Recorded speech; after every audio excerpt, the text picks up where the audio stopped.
Bonjour les amis, je voudrais parler aujourd'hui de providence en évitant les grandes phrases, les grandes théories, en mettant juste les points sur les i de ce que devrait être la providence dans nos vies au quotidien.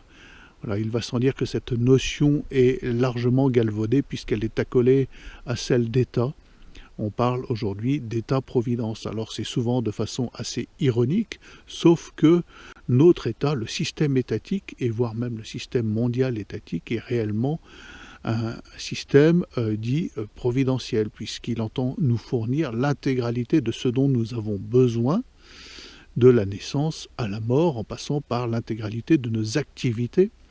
Donc le travail, la santé, nos déplacements, nos loisirs, notre nourriture, etc. Donc tout ce dont nous avons besoin est actuellement fourni par cet État qui légifère jusque dans la moindre activité humaine et qui va même jusqu'à interdire fondamentalement la prise en charge par soi-même de sa propre santé, de son propre travail et voire de ses propres loisirs, puisque toutes les activités associatives maintenant sont soumises à des lois de plus en plus draconiennes, de plus en plus drastiques, de plus en plus omnipotentes. Vous avez une multiplicité d'exemples actuellement de personnes qui ont tenté de reprendre en main leur santé, comme je prends l'exemple de Thierry Casasnovas. Vous voyez que ce type-là est très embêté actuellement, il est mis en examen, il passera en jugement parce qu'il a essayé d'inciter des gens à reprendre en main leur santé. L'État essaye à tout prix de stopper ça, d'arrêter ça, considère que c'est une atteinte illégale à son seul droit légitime, le droit qu'a seul l'État à prendre en charge la santé des personnes. Vous avez l'exemple du capitaine Juvin Brunet qui vient de passer 111 jours en détention pour avoir essayé de créer une résilience économique. C'est consternant. Il n'a pas essayé de remplacer l'euro, il n'a pas essayé de supprimer l'euro, il a essayé d'inciter des gens à être résilients dans leur économie, dans leur gestion de l'argent, du fruit de leur travail, de leur patrimoine. Et pour cela, l'État l'a embastillé pendant 111 jours, et ce n'est pas fini, il n'est toujours pas libéré. Donc nous voyons bien qu'aujourd'hui, cette notion d'État providentiel devient prégnante, devient fondamentale, et qu'il est impossible aujourd'hui de s'en échapper, à moins bien de se tourner vers la vraie providence. Non pas vivre de la providence, mais vivre la providence. Voilà, qu'est-ce que c'est que la providence? C'est un état de vie qui fait que l'être humain considère que ce qu'il reçoit vient d'une attention spirituelle, d'une attention divine, de manière à mieux s'orienter vers sa fin propre, la fin de l'homme qui est de voir Dieu, la vision béatifique, d'aller au paradis. C'est une fin qui est la même pour toute l'humanité dans son intégralité.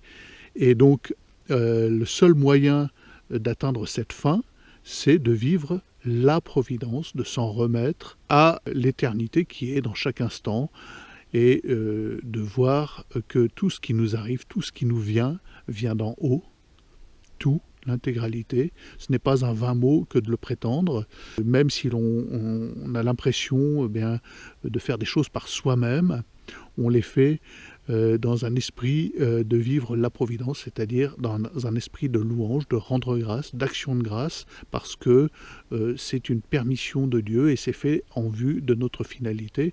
Ça n'enlève rien au libre arbitre, attention, au contraire, puisque on pose en conscience des choix.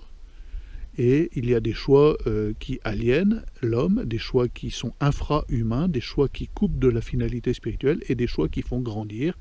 Et à chaque fois qu'on pose un choix qui fait grandir, on pose un choix qui cadre, qui correspond à la providence, à la vie de la providence. Voilà. Et donc c'est une façon discrète, totalement discrète, d'échapper à l'omnipotence providentielle de l'État qui clairement, actuellement, ne nous veut pas du bien.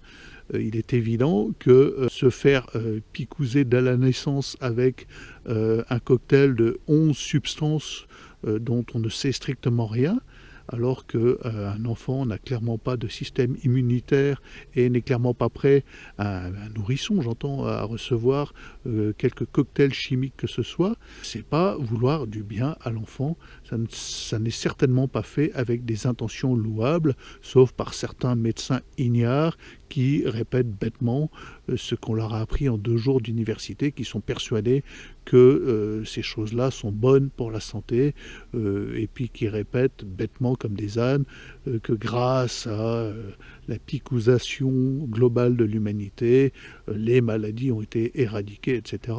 On voit bien que l'État a été présent et tellement présent dans la vie des gens durant ces 200 dernières années, en supprimant les corporations, en supprimant la capacité d'autogestion des groupes de travail, des paysans, des charpentiers, des menuisiers, des forgerons, des boulangers, et en s'immisçant dans tous les domaines où l'homme avait une activité, l'État donc a supprimer cette capacité de résilience des hommes, cette capacité de choix personnel, en leur imposant ses propres choix.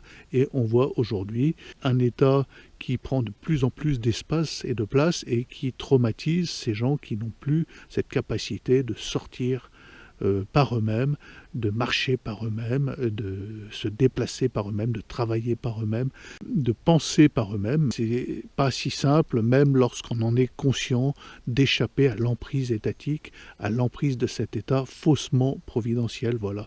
C'est une question assez complexe qui demande un apprentissage de vie, qui demande à se forger une discipline de regard sur la vie, de regard sur le monde, de regard sur ce qui nous est apporté, et la capacité à être dans l'action de grâce et dans la louange, c'est réellement la capacité à reconnaître que l'on vit la providence, la capacité à être dans la louange pour tout ce qui nous arrive, la capacité à reconnaître que l'on vit la providence n'est pas donnée à la naissance, elle s'acquiert par une pratique. La providence, c'est réellement ce qui nous libère. Voilà, bonne journée les amis.